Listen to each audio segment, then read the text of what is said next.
Kita sekeluarga dikagetkan ada nenek-nenek sendirian. Masa ada nenek-nenek di tengah hutan jam 10 malam gini? Dan di sanalah semua kejadiannya dimulai.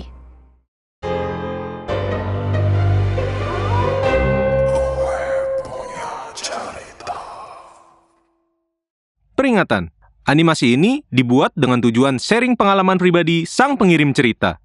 Dimohon untuk menghargai cerita tanpa menyudutkan beberapa pihak. Selamat menonton. Lo percaya gak sih? Kadang mereka bisa nyamar jadi sesuatu yang bikin kita kasihan atau bahkan bikin kita seneng.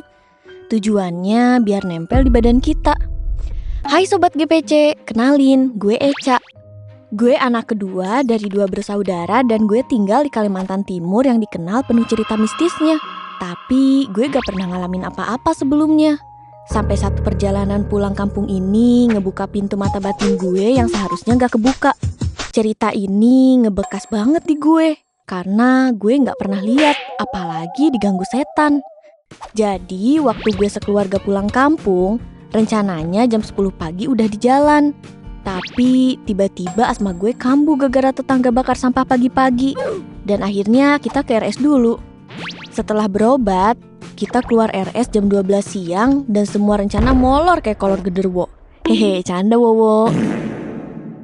Kita jalan deh tuh menuju tempat oleh-oleh dari kota kami dulu. Makan waktu harusnya sejam. Karena macet parah dan tumben banget daerah ini macet, alhasil perjalanan ke tempat oleh-oleh makan waktu 2 jam. Ada-ada aja halangannya, heran. Akhirnya kita memutuskan buat makan siang dulu. Setelah semua selesai, kita lanjutin perjalanan. Jadi perjalanan menuju kampung nenek ini harus ngelewatin hutan gitu. Pas kita udah masuk area hutan, jam udah menunjukkan jam 2 lewat. Dan jujur, kita lupa berdoa. Parahnya lagi, di mobil malah rame ngomongin hal yang gak sopan. Karena emang di keluarga gue, kata-kata mutiara yang belum diayak alias kata kasar udah kayak bumbu kalau lagi ngobrol. Weh, kasarnya. Perjalanan ini memakan waktu 11 jam pas masuk hutan tadi. Makanya kita ngerencanain berangkat pagi, tapi banyak bener halangannya. Pas jam 10 malam, kita masih di area hutan yang cukup gelap. Kita sekeluarga dikagetkan ada nenek-nenek sendirian, jualan kue cincin di pinggir jalan. Gue yang lapar dan kasihan langsung minta beli. Bunda gue juga setuju. Ayah awalnya sempet nolak dan bilang, aneh banget, masa ada nenek-nenek di tengah hutan jam 10 malam gini? Tapi sambil banting setir buat beli. Sumpah, itu kue cincin terenak yang pernah gue makan. Seenak itu sampai gue teriak-teriak dan ketawa-ketawa bareng abang gue. Tapi ayah langsung nyuruh kita diem. Seriusan gak biasanya ayah ngingetin kayak gitu. Lagi enak-enak dengerin lagu di mobil, ayah langsung ganti jadi murotal. Dan suasana di mobil tiba-tiba kayak berubah. Gue sama abang gue saling tatap-tatapan karena ngerasain hal yang sama tapi gak ngomongin. Gue sama abang gue mencoba tidur karena gak ada sinyal sedikit pun. Jam menunjukkan jam 11 malam teng. Ayah ngantuk banget, nguap mulu kayak kukusan. Akhirnya kita melipir nyari tempat buat istirahat sebentar. Kita berhenti di lahan kosong, tapi masih di area hutan. Dan di sanalah semua kejadiannya dimulai. Gue ngeliat sosok gede banget. Ya gue nyangkanya pohon. Karena mata gue minus, gue langsung lah pakai kacamata. Alamak, sosok itu jelas banget. Berbulu lebat, matanya merah menyala kayak gerhana bulan. Dia berdiri di samping pohon dan ngeliatin gue terus, coy. Gue cuma bisa nangis sambil nutup mulut. Gue takut ngebangunin keluarga gue. Karena entah kenapa semua tidur nyenyak banget sampai ngorok.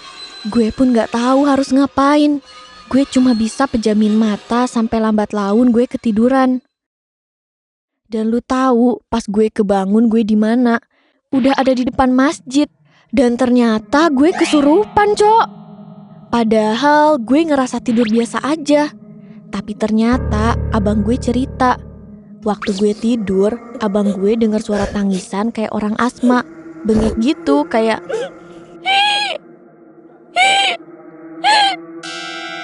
gitu, kayak gue pas lagi kambuh asmanya. Abang gue langsung guncang-guncangin badan gue dan kasih tahu ayah bunda kalau abang ngerasa asma gue kambuh.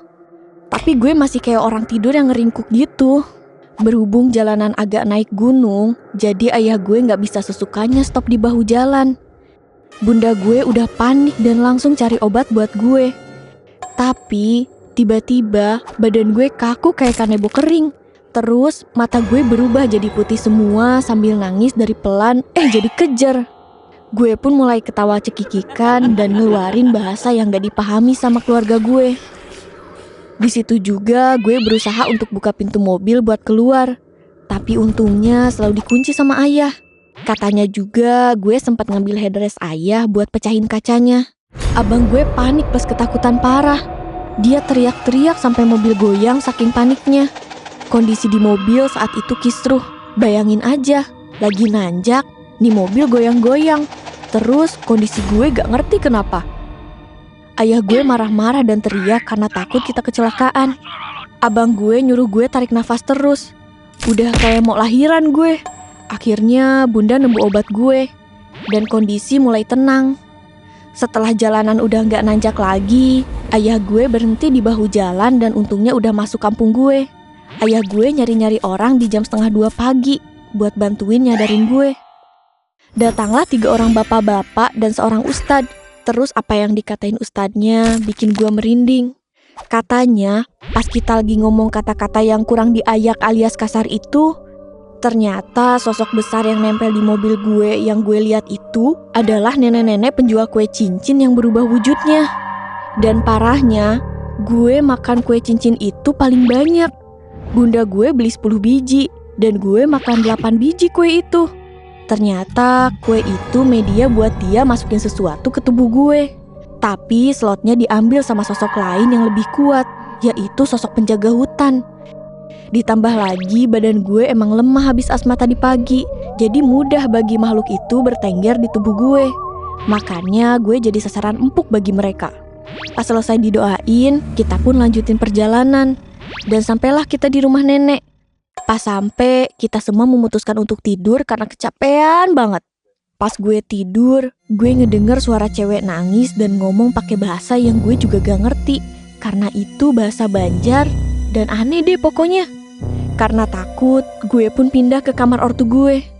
Dan selama beberapa hari, keluarga kita terus-terusan diganggu. Malam kita bener-bener dibikin was-was sama itu makhluk. Dan baru 3 hari gue di sini, gue kerasukan lagi. Kali ini sosoknya genderuwo. Alhasil gue dibawalah ke ustadz setempat buat didoain. Katanya penjaga hutan itu masih marah dan ngirim anak buahnya si genderuwo itu buat gangguin gue dan keluarga. Sampai akhirnya setelah 5 kali bolak-balik ke ustadz buat didoain, gangguan itu benar-benar hilang. Kita pulang ke kota dengan hati-hati banget. Di jalan kita gak ngobrol sama sekali. Karena ngeri kalimat kita nyinggung mereka lagi. Supaya ngerasa tenang, kita pun dengerin murotal dan doa bareng terus selama perjalanan. Sejak malam itu, gue gak pernah lagi makan kue cincin. Tapi aromanya kadang masih muncul. Dan ketawa itu selalu terngiang. Pesan gue, kalian kalau di tempat yang asing harus jaga sikap dan perkataan. Kita nggak pernah tahu kalau itu bakal nyinggung seseorang atau sesuatu yang ada di sana.